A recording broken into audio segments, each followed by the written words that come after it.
ATS online class में आपका फिर स्वागत है। आज अपन कक्षा 12 भूगोल में पढ़ेंगे अध्याय नंबर 3 जनसंख्या वितरण घनत्व और वृद्धि। कितने शब्द हो गए अपने पास? जनसंख्या वितरण घनत्व और वृद्धि। सबसे पहले तो इन चारों शब्दों का अर्थ समझ लें। सबसे पहले जनसंख्या। भाई जनसंख्या किसको कहें? जनसंख्या किसको कहें? देखिए जनसंख्या का मतलब है भू धरातल पर मानव की संख्या को क्या कहा जाता है? जनसंख्या। अब पूरी पृथ्वी पर जितने लोग निवास करते हैं वो क्या कहलाते हैं? जनसंख्या।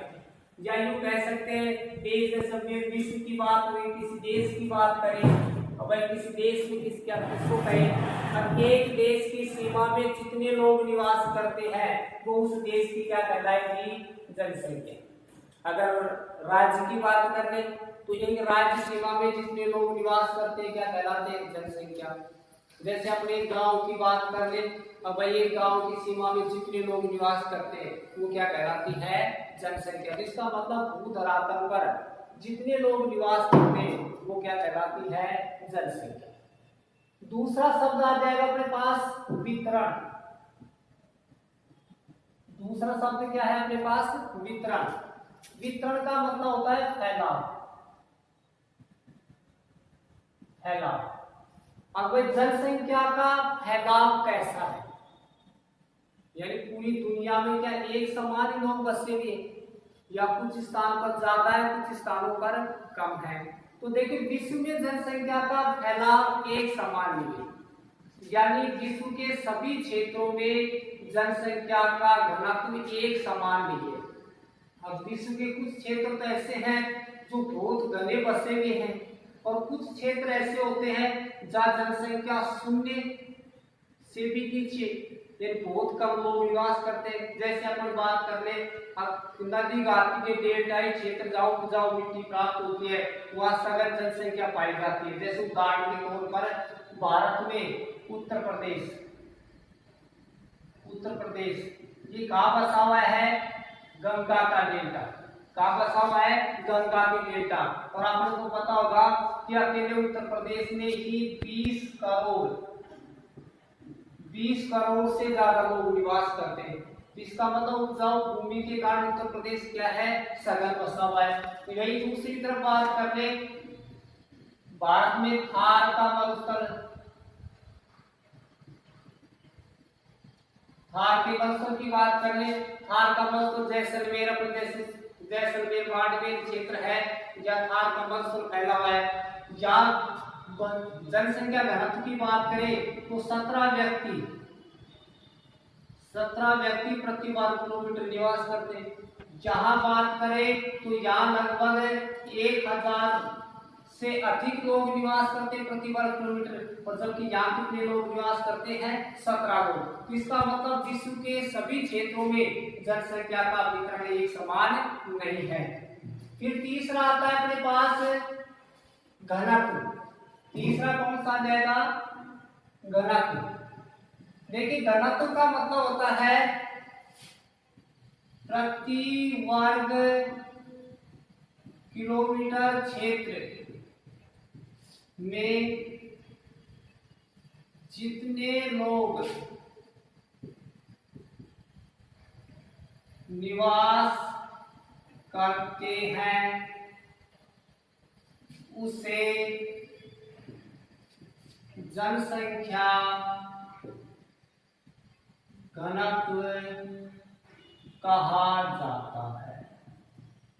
अब प्रति वर्ग किलोमीटर क्षेत्र में जितने लोग निवास करते हैं वो क्या कहलाता है? जनसंख्या घनत्व। देखो इसको ज्ञात करने का एक तरीका भी, एक सूत्र भी है इसका।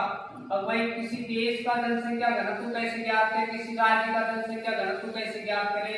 जैसे राजस्थान का जनसंख्या 200 व्यक्ति प्रति वर्ग किलोमीटर है, तो कैसे इसका एक सूत्र भी होता है, जनसंख्या बटा क्षेत्रफल। अगर जनसंख्या में किसका भाग दे दे अपन, क्षेत्रफल का भाग दे दे, तो अपने को क्या प्राप्त होता है, घनत्व। क्या प्राप्त होता है, घनत्व। तो इसका मतलब विश्व के सभी क्षेत्रों में जनसंख्या का घनत्व एक समान नहीं पाया जाता है। जैसे एक उदाहरण ले अपन भारत का ही, कि भारत में अभी बात की थी अपन ने जैसलमेर की 17 व्यक्ति, या अपन राज्यों के हिसाब से बात कर ले कि अपने भारत में बिहार का जनसंख्या घनत्व है 1106 व्यक्ति प्रति वर्ग किलोमीटर, जबकि अरुणाचल प्रदेश का कितना है, 17 व्यक्ति प्रति वर्ग किलोमीटर। इसका मतलब सभी राज्यों में क्या है, जनसंख्या का घनत्व एक समान नहीं पाया जाता है। इसका मतलब विश्व के सभी क्षेत्रों में जनसंख्या का घनत्व भी एक समान नहीं पाया जाता है। चौथा शब्द अपने पास आ जाता है वृद्धि। चौथा शब्द कौन सा आ गया, वृद्धि। वृद्धि का मतलब संख्या का बढ़ना या घटना। अब किसी क्षेत्र में जनसंख्या की वृद्धि दर कैसी है, जैसे जनसंख्या वृद्धि दर भारत में आप देखो, जहां जनगणना 2001 में भारत की जनसंख्या थी 102 करोड़, लगभग कितनी थी, 102 करोड़। और अगर अपन 2011 की बात करें तो भारत की जनसंख्या कितनी हो गई, 121 करोड़। तो इसका मतलब भारत की जनसंख्या 10 वर्ष के अंदर कितनी बढ़ गई, 19 करोड़। कितनी बढ़ गई, 19 करोड़। तो ये क्या है, वृद्धि। देखिए वृद्धि दो प्रकार की होती है, धनात्मक और ऋणात्मक। जैसे भारत की जनसंख्या कैसी है, धनात्मक, क्योंकि जनसंख्या कितनी बड़ी है, 19 करोड़। एक होती है ऋणात्मक, अब जनसंख्या बढ़ने के बजाय घट जाए, वो क्या कहलाती है, ऋणात्मक। तो अब बात अपन कर रहे थे वृद्धि दर, एक शब्द हो रहा था वृद्धि दर। अगर इसको प्रतिशत में व्यक्त कर दिया जाए, तो फिर वो क्या कहलाएगा, वृद्धि दर। तो इसका मतलब अपने पास 4 शब्द है पढ़ने के लिए, जनसंख्या, वितरण, घनत्व और वृद्धि। अब सबसे पहले इस लेसन का करने परिचय में अपन पढ़ेंगे कि देखिए विश्व के, जहां पर बात करेंगे विश्व की, किसकी बात करेंगे, विश्व की बात करेंगे। विश्व के सभी क्षेत्रों में जनसंख्या एक समान नहीं पाई जाती, या यूं कहे विश्व के सभी क्षेत्रों में जनसंख्या का वितरण एक समान नहीं पाया जाता है, लेकिन अलग अलग क्षेत्रों में अलग अलग जनसंख्या घनत्व होता है। अब जनसंख्या का महत्व क्या है, अब किसी क्षेत्र के वास्तविक विकास का अध्ययन करने के लिए जनसंख्या का अध्ययन किया जाता है, कि भाई किसी क्षेत्र में विकास किस प्रकार से किया जाए, किन क्षेत्रों का विकास हुआ, किसका नहीं हुआ। इन सब चीजों का अध्ययन करने के लिए किसका अध्ययन किया जाता है, जनसंख्या। अब बात कर ले मानव की, बात करें जनसंख्या मानव के रूप में करें तो मानव एक संसाधन के रूप में, क्या मानव एक संसाधन है, देखिए मानव स्वयं भी एक संसाधन है। कारण मिट्टी, खनिज, कृषि, वनस्पति, पशुधन आदि सभी का उपयोग कौन करता है, मानव। इन सभी का उपयोग कौन करता है, मानव। और मानव इनमें अधिक से अधिक वृद्धि करने के लिए नए नए आविष्कार करता है। तो इसका मतलब क्या हुआ कि मानव स्वयं भी क्या है, एक संसाधन है। माध्यमिक शिक्षा बोर्ड के एग्जाम में पूछा जाता है कई बार, क्या मानव एक संसाधन है, तो वहां उत्तर आएगा हाँ, मानव एक संसाधन है। कारण क्योंकि सभी संसाधनों का उपयोग व जननी करता कौन होता है, मानव होता है, इसलिए मानव एक संसाधन के रूप में जाना जाता है।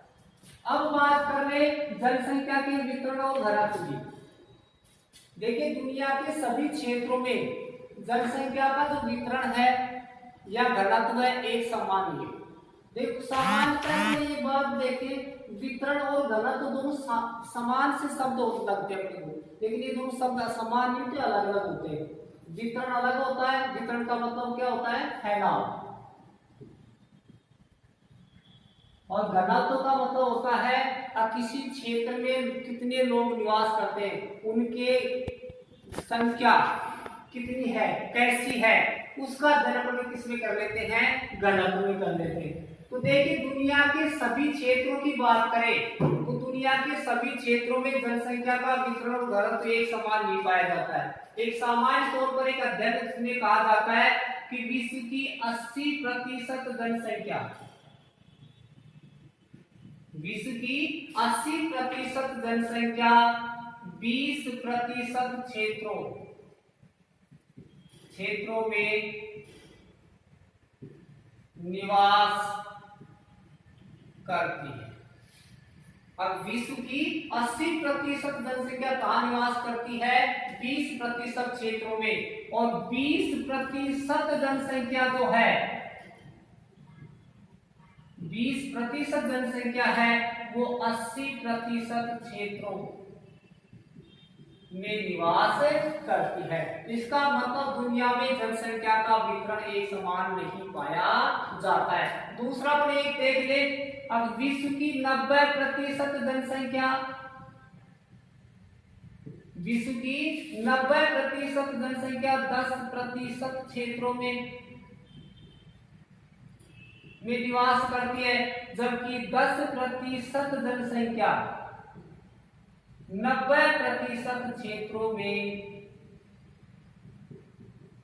निवास करती है। इसका मतलब दुनिया के सभी क्षेत्रों में जो जनसंख्या का वितरण और घनत्व है वो एक समान नहीं पाया जाता है। यदि विश्व की जनसंख्या की बात करें, अब अपन विश्व की जनसंख्या की बात करने कि भाई दुनिया में जनसंख्या या पूरे विश्व की जनसंख्या कितनी है, तो देखिए 2001 में, ये बड़ा प्रश्न है अपने पास, एग्जाम में पूछा भी जा सकता है क्योंकि 2001 में विश्व की जनसंख्या कितनी थी। तो 2001 में विश्व की जनसंख्या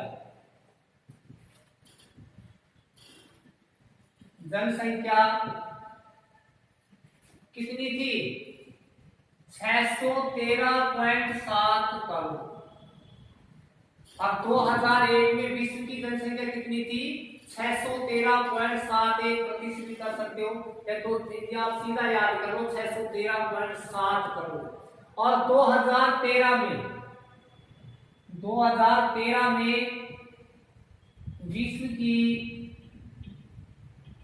जनसंख्या कितनी हो गई, 714 करोड़।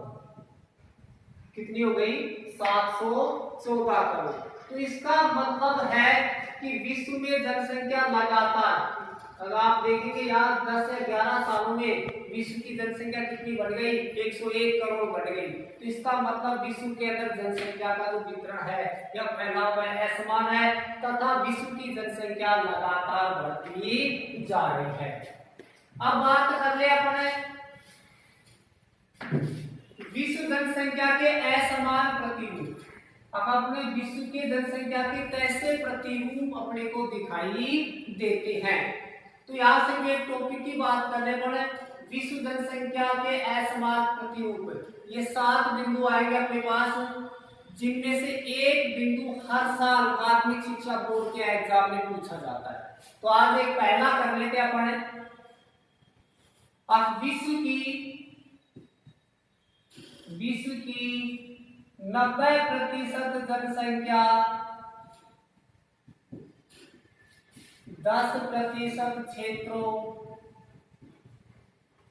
क्षेत्रों में तथा 10% जनसंख्या 90% क्षेत्रों में निवास करती है। और पहला असमान प्रतिरूप अपने क्या देखा कि विश्व की 90% जनसंख्या 10% क्षेत्रों में और 10% जनसंख्या 90% क्षेत्रों में निवास करती है। या एक एशिया की जनसंख्या के संदर्भ में एक सिद्धांत है और वो सिद्धांत दिया था जॉर्ज बी क्रेसी। नाम एक बार फिर सुनेंगे, जॉर्ज बी क्रेसी ने एशिया की जनसंख्या के संदर्भ में एक सिद्धांत दिया था और उसने कहा था कि बहुत अधिक स्थानों पर बहुत कम और बहुत कम स्थानों पर बहुत अधिक जनसंख्या निवास करती है। यह सिद्धांत विश्व की जनसंख्या पर भी लागू होता है। और ये जॉर्ज बी क्रेसी का जो सिद्धांत है ये 2014-15 के अंदर माध्यमिक शिक्षा बोर्ड में पूछा भी जा चुका है कि जॉर्ज बी क्रेसी का सिद्धांत था। उसमें आपने को याद करना है कि बहुत अधिक स्थानों पर बहुत कम और बहुत कम स्थानों पर बहुत अधिक लोग निवास करते हैं। और यह सिद्धांत विश्व की जनसंख्या पर भी लागू होता है। और उसी सिद्धांत का रूप कौन सा है? ये है कि 90% जनसंख्या, बहुत अधिक जनसंख्या बहुत कम क्षेत्र, कितने हो गए? 10% क्षेत्र में, तथा 10% जनसंख्या 90% क्षेत्रों में निवास करती है। अगला सिद्धांत अगले वीडियो में, तब तक धन्यवाद।